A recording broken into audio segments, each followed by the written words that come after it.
sangat Indonesia. Jadi jangan pernah pertanyakan merah putih mereka. Begini reaksi Erick Thohir saat tahu ada anggota DPR yang tak mendukung program naturalisasi. Hingga pelatih legenda Persipura angkat bicara. Begini pernyataan resmi dari Ketua Umum Demokrat AHY soal kadernya Anita Jakobaga yang menentang program diaspora. Striker andalan timnas Jepang dikonfirmasi absen pada laga King Indo versus King Asia, yaitu Indonesia versus Jepang. Mengejutkan Maarten Paes tiba-tiba beneran sudah sampai di Indonesia. Begini detail lengkap soal perkembangan proses pindah kewarganegaraan Kevin Dix agar bisa debut saat melawan Jepang ataupun Arab Saudi. Kita ke pembahasannya teman-teman.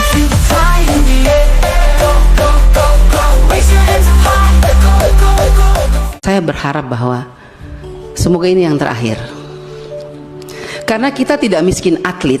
Jangan pernah pertanyakan merah putih mereka. Itulah nasionalisme.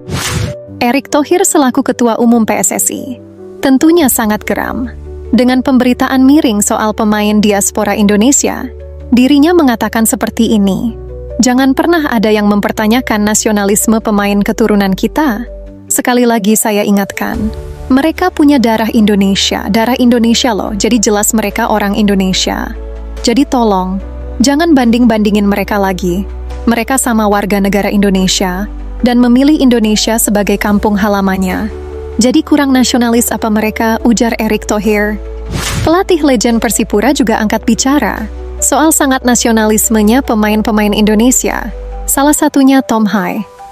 Inilah sedikit cuplikan pelatih legend Jackson F. Tiago berbicara soal nasionalisme pemain diaspora Indonesia. Satu catatan kemarin saya lihat Tom Haye ya. Tom Haye cetak gol. Coba lihat, saya rasa ekspresi wajah dia itu Indonesia. Semua orang bisa merasakan bahwa dia sangat tersentuh sekali dengan momentum itu. Apakah itu bukan sebuah bukti bahwa nasionalisme, rasa bangga terhadap bangsa yang dia bela itu ada di dia. Menurut saya itu adalah sebuah momentum yang sangat istimewa sekali. Ya, dia menunjukkan ekspresi yang mungkin sama dengan putra bangsa yang lahir di Indonesia juga. Ya. Karena di situ ada sebuah kebanggaan yang luar biasa. Makanya kalau saya seharusnya hal seperti itu juga dihargai lah, diberi apresiasi. Ya. Gimana tanggapan teman-teman? Lanjut ke informasi berita selanjutnya.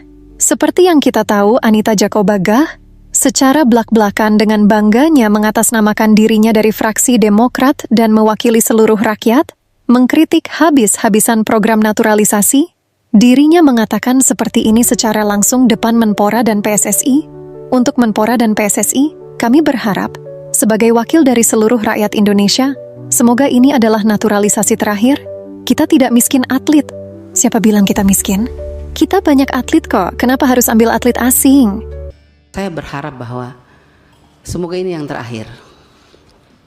Karena kita tidak miskin atlet. Siapa bilang kita miskin? Kita banyak atlet. Kenapa kita harus ambil dari luar terus?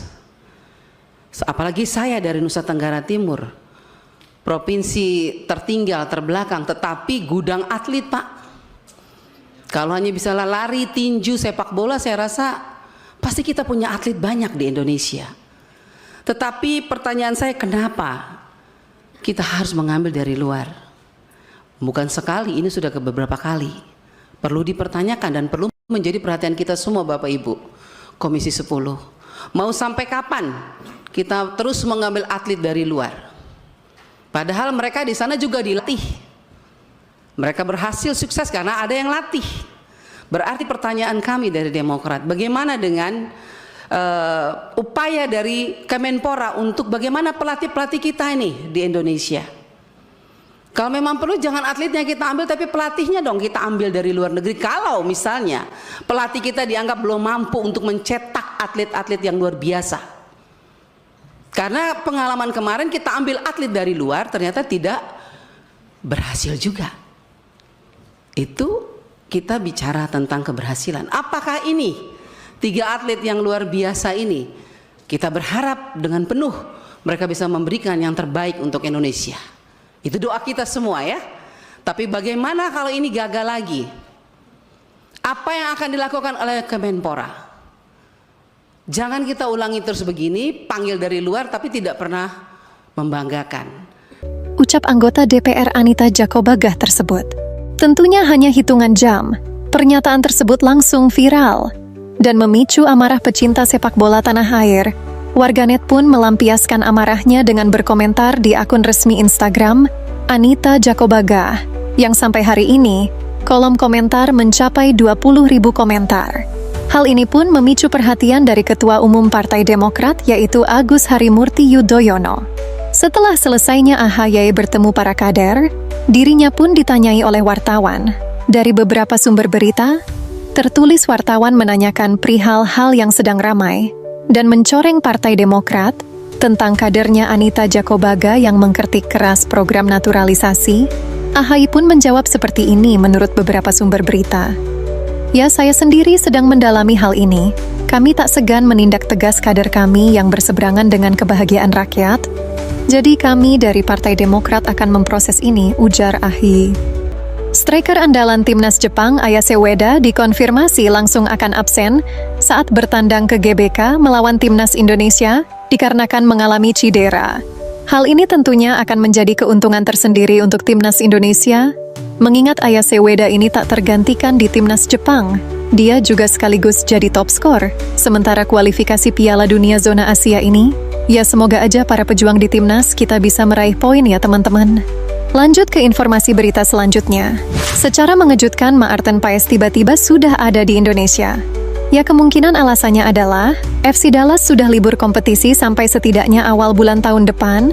Akan tetapi keputusan Maarten Paes yang memilih langsung OTW ke Indonesia, itu adalah hal yang mengejutkan. Betapa cintanya dan gak sabarnya nih kayaknya Bang Peas. Sekalian liburan kah? Atau mau bertegur sapa sama para fans? Keren banget kan kiper kita? Tuh Ibu Anita ini adalah bentuk kecintaan pemain diaspora kita terhadap kampung halamannya. Jadi mending Ibu Anita jangan banyak omon-omon. Kalau nggak ngerti bola tanya ya Bu, jangan ngoceh, ups. Lanjut ke informasi berita selanjutnya. Begini detail lengkap proses yang akan dilakukan Kevin Dix jika ingin segera bermain di bulan November ini. Pertama, tanggal 7 November ini Kevin Dix direncanakan akan mengambil sumpah WNI di Denmark. Ini info dari PSSI. Berikut pernyataan dari PSSI melalui Hetiva. Jadi tanggal 15 Timnas Indonesia versus Jepang akan dimulai. Jadi tanggal 7 surat harus sudah di FIFA. Jadi rapat Komisi 10 kemarin dipandang sangatlah urgen. Mengingat 3 pemain ini berpotensi bisa membela Timnas dalam ajang yang sudah dekat, termasuk Kevin Dix dan 2 lagi Timnas perempuan. Karena pertandingan penting melawan Jepang dan Arab Saudi pada 15 dan 19 November mendatang, dan Australia lalu Bahrain yang akan berlangsung pada bulan Maret tahun depan. Kevin Dix perlu sesegera mungkin menjalani latihan di Indonesia, dan sesegera mungkin menyesuaikan taktik dan chemistry bersama tim dan pemain lain. Jadi itu tujuan kita mempercepat proses Kevin Dix, ujar perwakilan PSSI. PSSI sendiri memberi bocoran jika dalam waktu dekat akan memproses naturalisasi striker, akan tetapi namanya masih dirahasiakan. Ya, jika begitu, mari kita support sepenuh timnas kita ya teman-teman, kalah menang ataupun seriku tetap bernyanyi. Lanjut ke bonus berita. Marcelino Ferdinand akhirnya mampu menembus skuad utama Oxford United. Walaupun duduk di bangku cadangan dan belum tentu dimainkan, setidaknya Marcelino sudah mendapat kepercayaan dari pelatih. Dan kita doakan saja ya teman-teman, semoga Marcelino bisa segera menjalani debutnya bersama tim utama dan memberikan yang terbaik, insyaallah. Berita selanjutnya, tingkat kepuasan masyarakat pecinta sepak bola terhadap kepemimpinan Bapak Erick Thohir di PSSI mencapai 94%. Wow, ini sangat tinggi sekali ya teman-teman. Terbukti jika banyak masyarakat yang mendukung program-program dari PSSI di bawah kepemimpinan Bapak Erick Thohir. Jadi tolong buat anggota DPR, nggak usah deh bawa-bawa. Wakil dari seluruh rakyat Indonesia. Kalian kalau nggak ngerti sepak bola jangan sok asik deh. Terutama buat Ibu Anita. Berita selanjutnya. Jelang melawan Jepang di Stadion Utama Gelora Bung Karno, Senayan, Jakarta. Pratama Arhan dieluh-eluhkan untuk menjadi senjata rahasia melawan Jepang. Menurut para pundit negara ASEAN, Timnas Indonesia akan kesulitan mendapatkan peluang saat melawan Jepang. Akan tetapi, menurut para pundit sepak bola, Indonesia beruntung memiliki Pratama Arhan, karena Indonesia bisa menciptakan peluang lain selain dari bola-bola mati. Jadi Pratama Arhan diprediksi akan masuk dalam line up entah di babak pertama atau di babak kedua. Kalau menurut teman-teman gimana? Komen di bawah ya. Ya itulah seluruh berita lengkap terupdate seputar Timnas Indonesia hari ini. Agar kalian selalu dapat update berita setiap harinya seputar kabar Timnas Indonesia terbaru. Terima kasih sudah menonton, sampai jumpa di video lainnya.